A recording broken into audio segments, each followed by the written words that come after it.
of the show, we've all had the discussions about how the left are completely and totally inconsistent.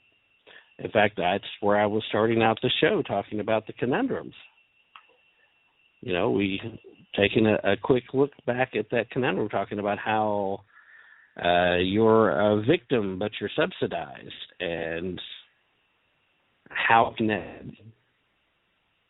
Well, because everybody has to be a victim in order for the left to be successful. It's sad, but that is the situation that we're in. So, again, straight across the board, common sense, short enough that she was able to read the interview, and it took less than 4 minutes to read the whole thing. In fact, I think it was less than 3, but I wasn't timing it, so I can't for sure. Didn't take long, not a whole lot of fancy legalese, common sense, easy to understand. Also, for you guys that are regular listeners that have a similar issue going on in your state, take a look at this. Contact your state representatives. Find out why somebody isn't doing something similar to this where you are to counteract this. Because the bottom line is plain and simple. This is indoctrination that's going on. Now, I'm a little more freer to say this. I specifically did not ask because I did not want to put Representative Butt in a position where she'd have to defend something I said during the interview. She was able to come out and say what she said. She told her side, and she made it very clear that there is no Islamophobia. But you guys remember a couple of weeks back when I made the case that there's no such thing as Islamophobia, and why. So this is still just a tool used by the left, and a lot of the people that are interacting and pushing back have not even read the bill.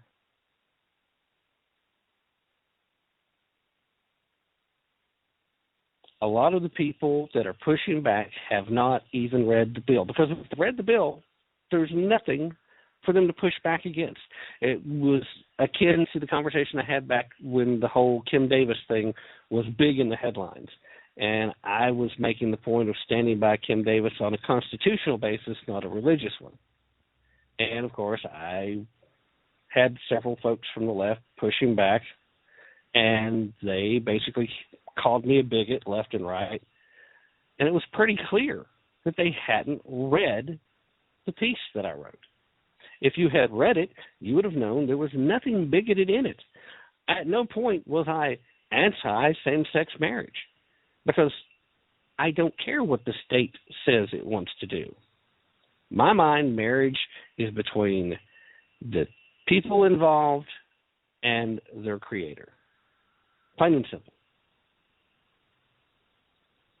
All right, Mary, hope you have a chance to catch back with us. Mary's got to hop off here, and God bless, and hope to see you next week if you don't get a chance to get back in today. Now, it all still comes down to some very simple facts. Care, or if you prefer, I can go ahead and give you the full name, the Council on American Islamic Relations. They're all about promoting Islam. So initially they're going to push back because this is doing a big part of their job for them. That's why they like these standards to be put in place, because it helps them. It really is a level of indoctrination. When you're even saying the conversion prayer, man. Anyway, it's about time to change gears, and I would like to move towards having a conversation with Ken Crow here in just a few minutes. I've arranged to call him here at about 1:15. But we want to talk a little more about the search for a new Speaker of the House. Now, before calling him up and talking more specifically about what's going on that side of the street and everything that he's privy to and he's in the know, because I don't think I know anybody who spends more time on the phone with members of the Senate than Ken Crow, including a lot of talk show hosts that have them on a regular basis. I think Ken probably still spends a lot more time talking to these folks. So he's probably got a little more insight than a lot of folks that we know, and we'll try and get some of the inside skinny that he might have. We'll try to get him to divulge a few things that maybe the rest of us don't know. But before doing that, there are some things that a lot of people aren't aware of that I think it's important that people should know. Number one, the Constitution does, in fact, create the position of the Speaker of the House.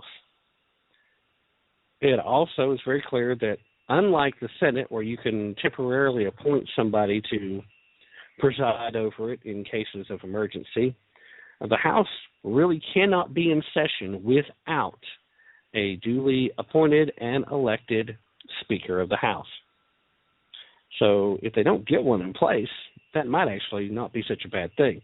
Although I know Boehner has said something about staying on longer if necessary. Personally, I don't think we should let him, quite frankly. You know, here's your resign time. So you're resigned. Give it up. Go home. We're done with you. Thank you for your service, what it was, and enjoy your retirement. You know, we looked at this little fiasco where the establishment, and yes, that was the word I was looking for at the top of the show, and for whatever reason, on the tip of my tongue, I could never get it out. But for whatever reason, the Republican establishment, yeah, Bloody Michelle's right. He resigned, good riddance side. That's exactly what I'm talking about. But the establishment offered us John Boehner Point 2. And what we saw transpire there was somebody who instantly gave Hillary Clinton campaign material as he slips up and says that the Benghazi committee was formed to go after Hillary Clinton, which, you know, quite frankly, it was in a way, but it was not set up with the express purpose of going after Hillary Clinton. I posted the other day after I'd seen yet another Republican who supposedly said the same thing in regards to the Benghazi committee, although I noticed this individual doesn't happen to be a member of the Benghazi committee, so from what experience is he speaking, I'm wondering. But to be clear, the Benghazi committee was put together. It was designed to get to the bottom of all of the failures of the State Department that led to the deaths of Christopher Stevens and 3 other CIA assets. It was designed to get the answers to what happened, what went wrong, so that, number one, we could prevent it from happening again. That is first and foremost. And if you ask Mr. Trey Gowdy right now, I'm quite certain he will tell you exactly that. That is the primary purpose. But before you can get to those answers, to work on solutions to the problem, you still have to get all of the answers, which we have yet to do.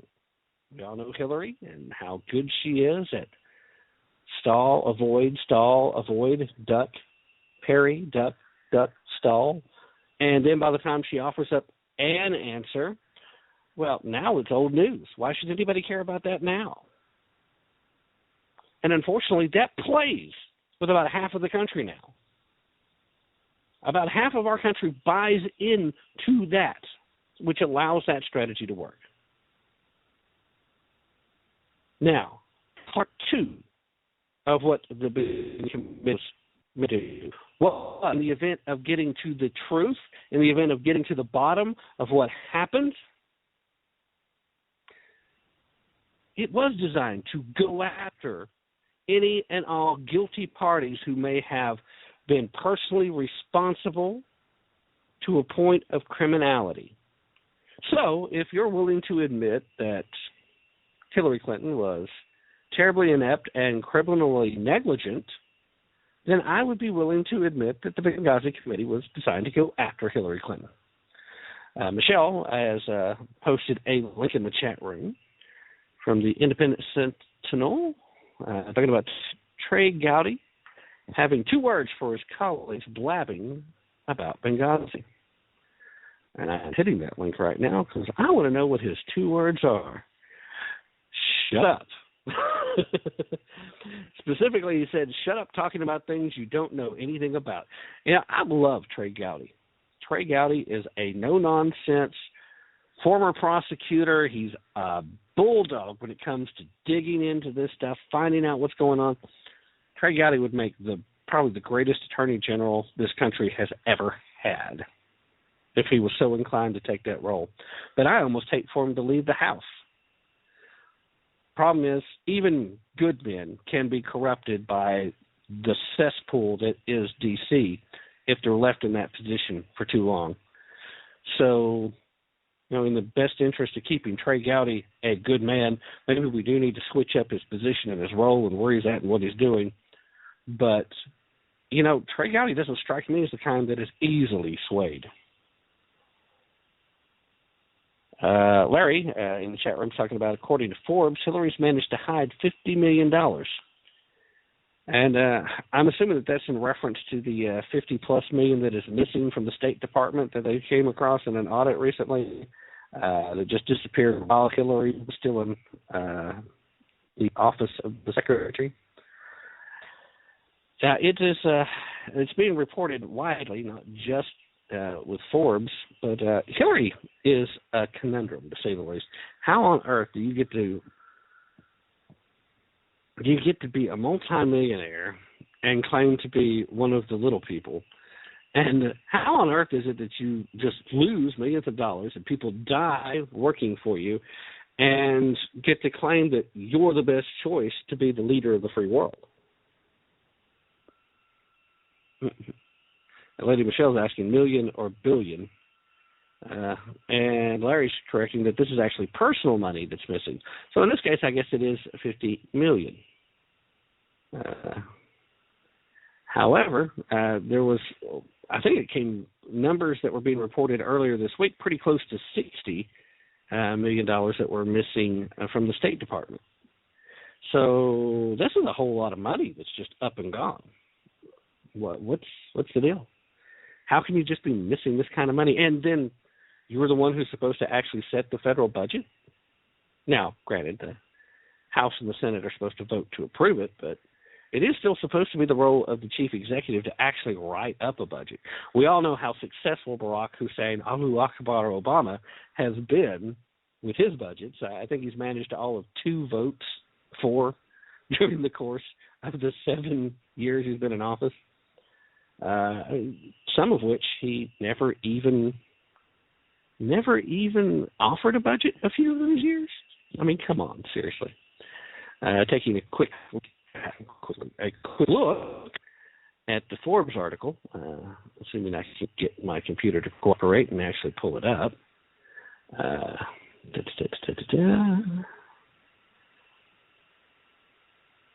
on the page, but it is going through some type of sales pitch on the front page, and I'm trying to skip over some ads to get to it at this point. Isn't technology wonderful? Technology is great when it works. Unfortunately, I have this real bad habit of, if something can go wrong, lots of times it will. Kind of sucks, but it is what it is. But we're talking about stories appearing actually October 19th issue of Forbes, which means it will be tomorrow's issue. Got an advanced copy of it, saying that since Bill and Hillary left the White House in 2001, they've earned more than $230 million. However, no, I can't get my page to drop down. When it comes to what they have reported to the IRS, is anybody surprised where this story is headed? If I can get it to drop on down. Federal filings, the Clintons claim that they are worth somewhere between $11 million and $50 after layering years of disclosures on top of annual tax returns. So Forbes estimates their combined net worth to be about $45 million. So where did all the money go? Nobody seems to know. And the Clintons certainly aren't offering any answers. From 2001 to 2014, the power couple spent $95 million on taxes.